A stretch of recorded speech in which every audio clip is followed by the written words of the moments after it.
আজকে বানিয়ে নিচ্ছি কড়াইশুঁটির কচুরি, সঙ্গে বেবি পটেটোর দম। প্রথমেই আলুর দম বানানোর জন্য কি কি উপকরণ লাগছে দেখে নিই।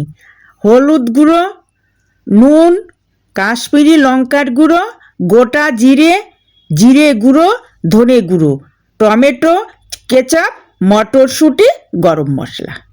কড়াই গরম হয়ে গেলে সর্ষের তেল দিয়ে দিচ্ছি।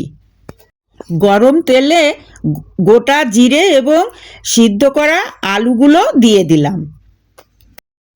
এরপর নুন, হলুদ গুঁড়ো, কাশ্মীরি লঙ্কার গুঁড়ো ও ধনে জিরের গুঁড়ো দিয়ে কষতে লাগলাম।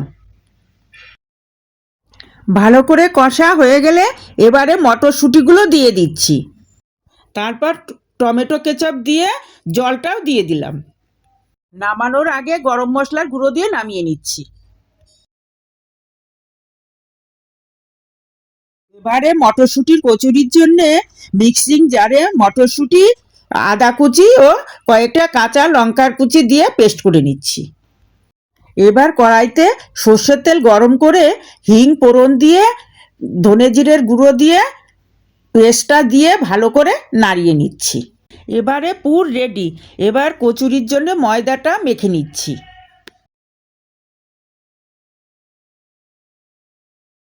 লেচি কাটা হয়ে গেছে, লেচির মধ্যে এবার পুর ভরে বেলে নিচ্ছি। এবারে কড়াইতে তেল গরম করতে দিয়েছি, গরম হয়ে গেলে সব কচুরিগুলো এক এক করে ভেজে তুলে নিচ্ছি।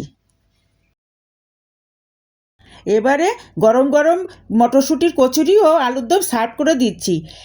এই রেসিপিটা শীতের জন্য একদম পারফেক্ট।